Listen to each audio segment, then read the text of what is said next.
Man, that's a really hard one to follow, Deadpool and Wolverine. So if anyone would like to just laugh for me over the next 30 minutes, that would be great. A lot of pizza people in this room. I'm very excited to meet you guys and talk about probably all the same challenges that we're all having, alongside many of the other QSR marketers in this room. So I'm Lauren. I have worked at Pizza Hut for 7 years, which feels like a lifetime and also like no time at all. I've bounced around a couple of different areas of marketing at Pizza Hut, and I'm currently super proud to lead influencers, partnerships, activations, basically getting people to talk about us. So, branding culture. This is a squishy term that all of us talk about, but how do you really quantify it? How do you go after it? How do you measure it? Perfect example, this great text message that I received from a friend who is literally not in a marketing circle at all. Wait, did you have something to do with these amazing branded Tiffany lamp hats? Genius. How do I get my hands on one as like a non-influencer? And I was like, oh yeah, so happy that you love it. I will try to get you one. How do you quantify this, and how do you show that it's actually hitting some of your business objectives to leadership? So like Jessica, I have a few setup slides and I'll get to the fun stuff. Brand over time is a tool that is very hard to measure in the near term, but it's very important, right? So we look at a bunch, I'm looking over here too, I need to look down here. We look at a bunch of different things that ladder up to brand over time to make sure that we're making progress against our business objectives, things that you guys are all working on as well, increasing top of mind awareness, boosting brand affinity, changing brand perception.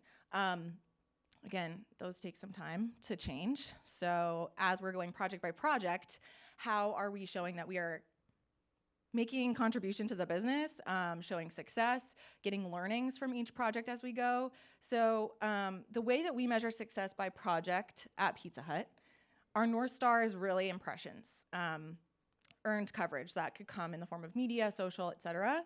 And I think having a solid North Star that is one thing that we're really going after when we talk about branding culture has really helped us distill down to like, what are the ideas that we want to go after, and what are the ideas that we'll say like, we're going to pass on that for now. It doesn't ladder up to getting people to talk about us.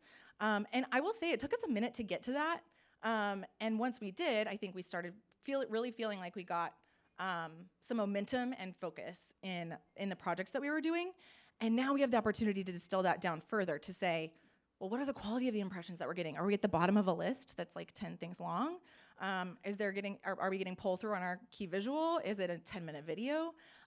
What's the diversity of the impressions? Are we in love ya, need ya, QSR mag? But like, are we also getting in things like Complex, People, other publications that may not necessarily cater to only QSR news?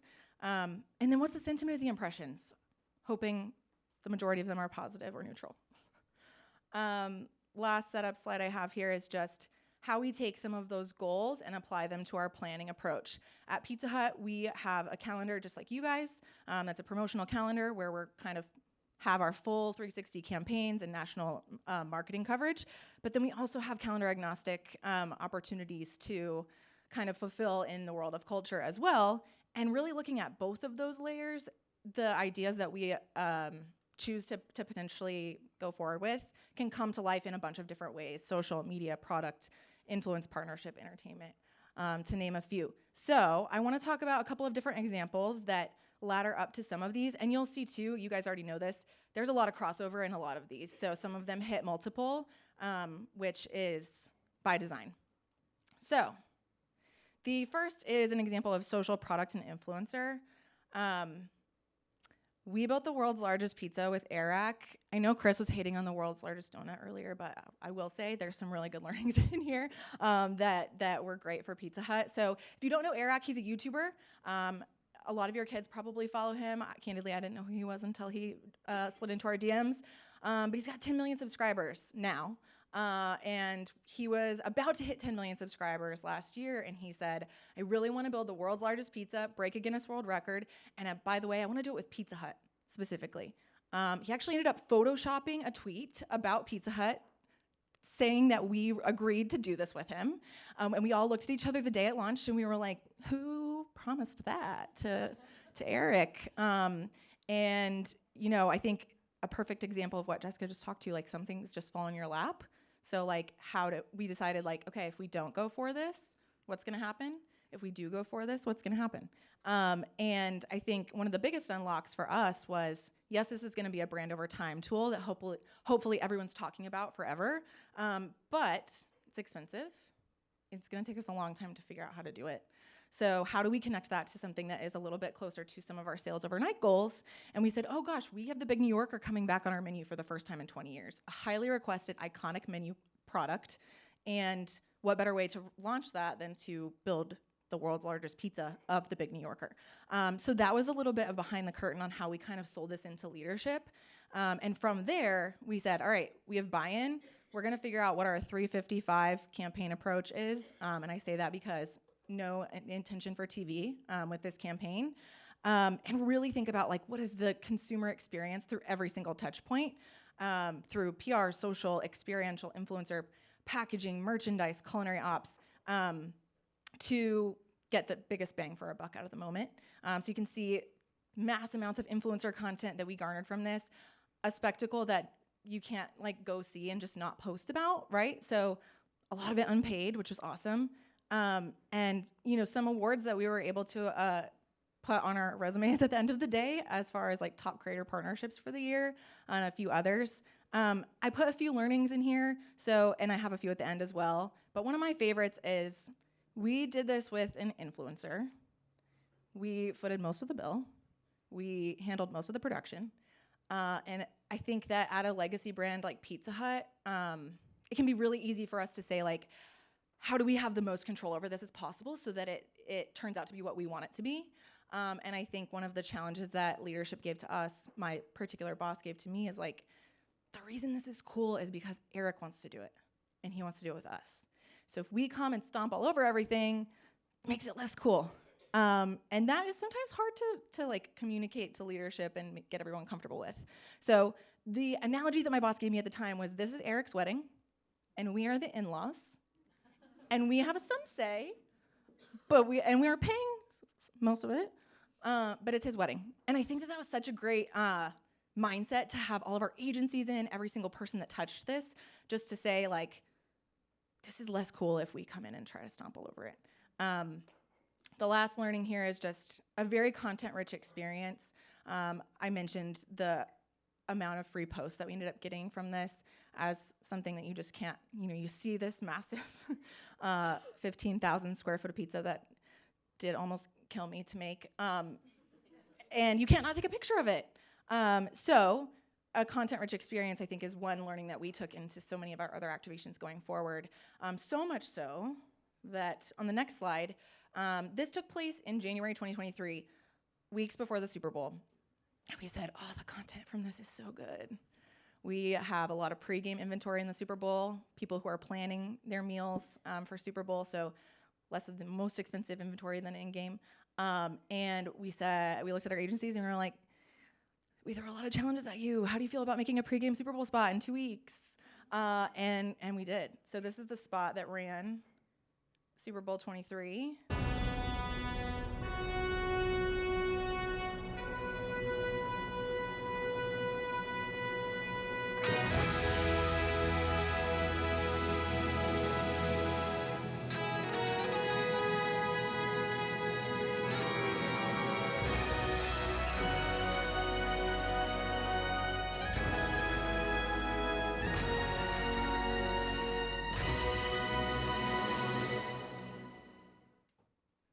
Super fun.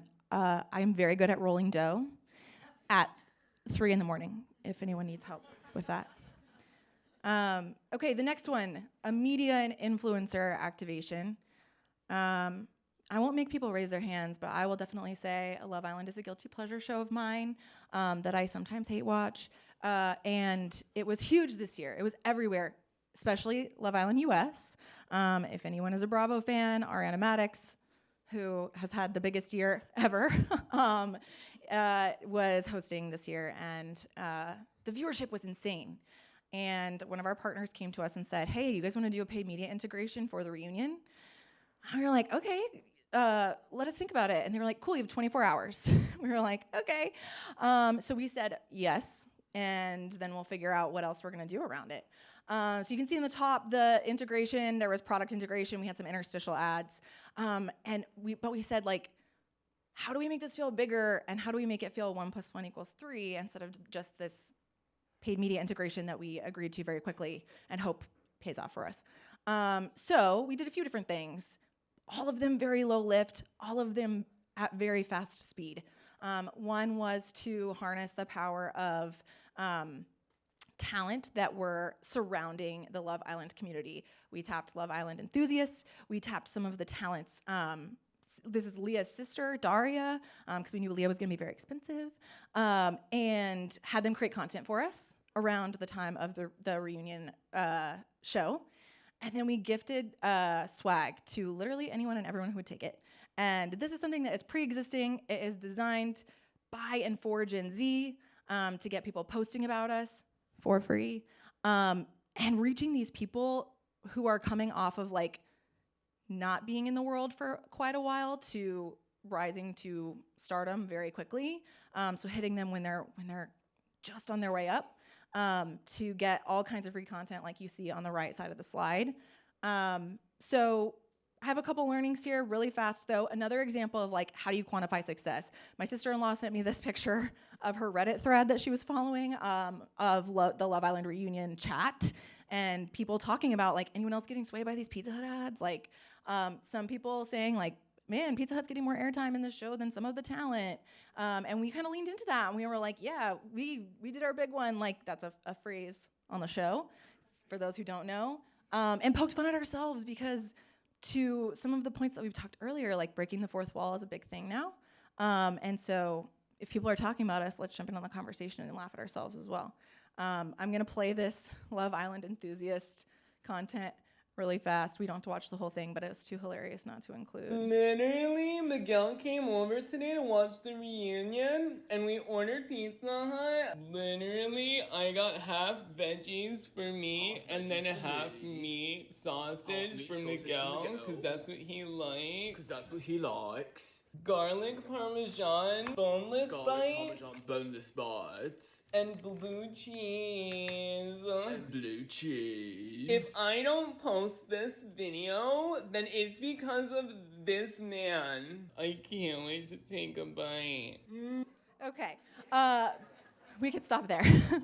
But some of the learnings on the last slide that I already talked through, just tapping talent early in their career or tapping talent that are adjacent. I think there's some really easy, scrappy ways that our influencer agency does an outstanding job to reach people, but in a budget-friendly way, and moving on things quickly. Okay, this next one is a product-focused one.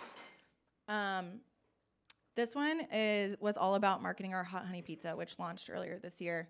And we had a challenge on our hands because I've learned a lot about PR over the last couple of years, and a lot of it has to do with like, every time you talk about something, you need a new hook if you're gonna repeat it. So we had already PR'd the test to kind of have an innovation story out there. And so we said, all right, well, this launch also needs to be really big. It's a national launch. How do we bring new and exciting news to the national launch of Hot Honey? And so I have a couple insights in here that we all talked about and rallied around that led to this idea of goodbye pies. One, hot honey is apparently scientifically proven to make you happier. It's like a spicy sweet combination. Don't ask me where the data is behind that. It might have been made up by our agency, but we're gonna go with it.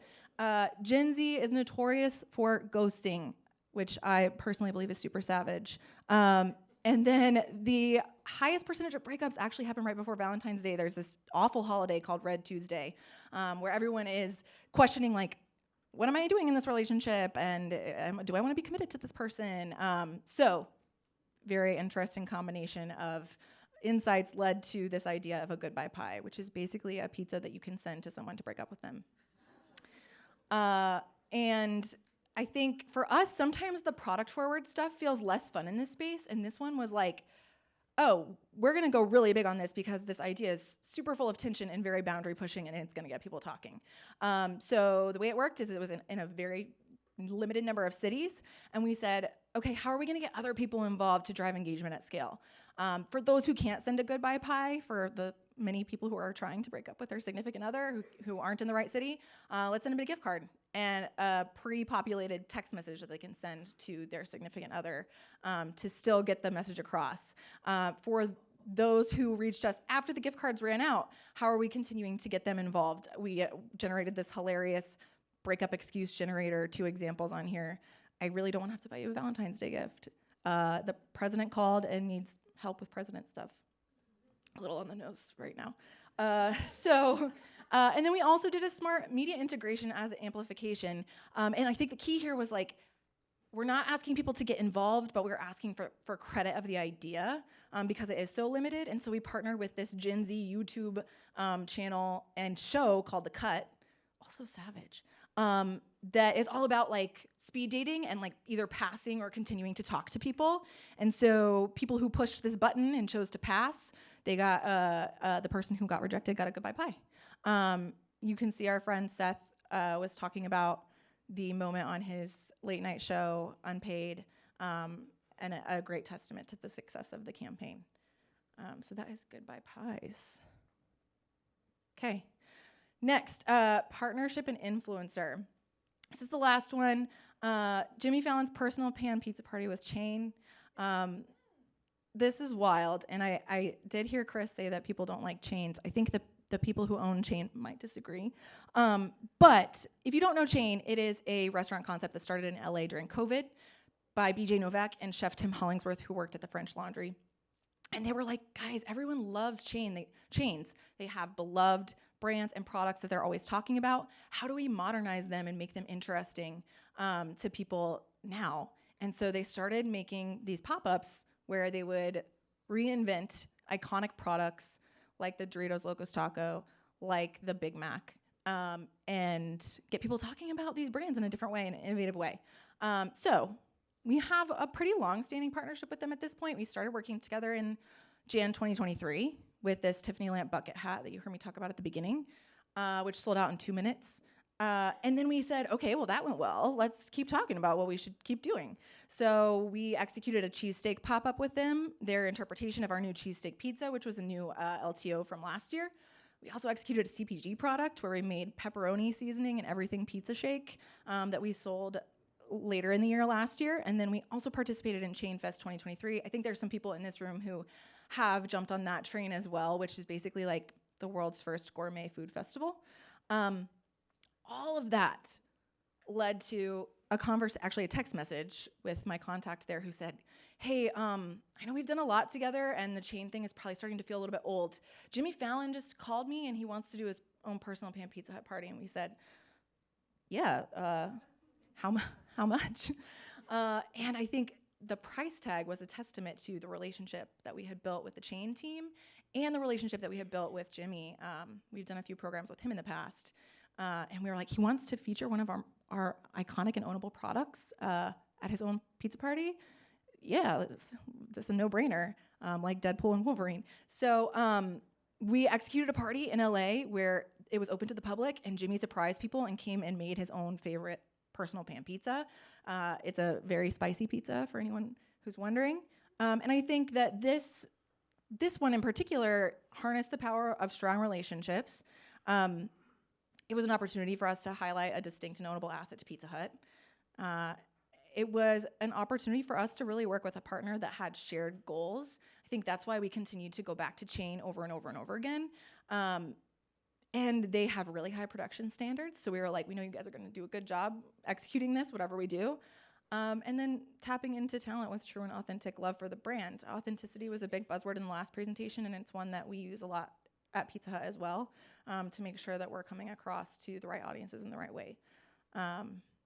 So, few key takeaways, results. If you remember the first slide, our big goal is impressions for this work stream. 20 billion plus impressions across these initiatives. One thing that I've learned a lot about in this world is consideration of scale. What's the level of input for what we're going to get out of this? A lot of the times you don't have to do as much as you think in order to get a lot of output and get people talking to you and talking about you. So that's been an interesting like inverse and parallel relationship to play with. Relinquish some control. this goes back to Eric, but really in anything we do, when we hold things too tight, I think we start talking to ourselves. And sometimes that can be hard in big brands, but I think it's a good note for all of us to take into future work. Always thinking with the consumer journey in mind. Don't forget about those indicators of success that are hard to quantify, like the text messages that you're all getting from all your friends that are outside of marketing. We always like to say, like, that's when we've, like, really hit gold, but hard to measure. Good work starts with a strong insight. Great work comes from an insight that has some tension in it. And then last but my favorite, never underestimate the power of a cool bucket hat, jacket, or sock, because it can take you far. That's all I got. Lauren, thank you so much. I have two questions. One, why did you just do cheese for the largest pizza in the world? And two, what did you do with the pizza after you made it? Great questions, and ones that I get often. You can't see because it's so giant, but we did the Big New Yorker recipe, which has a crispy cupped pepperoni and regular pepperonis on it. So there were pepperonis, and we wanted it to be authentic to Big New Yorker, since that's how that's the window topic that we were marketing it against. And Guinness has an amazing rule where if you're making something, a massive food item, you can't just throw the product away because it's super wasteful. So what we did is, in that room, it was actually the temperature of a refrigerator. So we had like a food safety guy on site the whole time, making sure like everything we were doing was kosher and safe. And once it was assembled and we broke the record, we disassembled it and put it in boxes and froze it and donated it to food shelters across LA.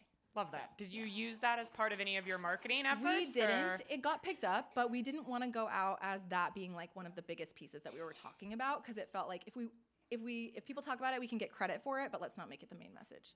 Yeah. Questions? You guys are great. Hi.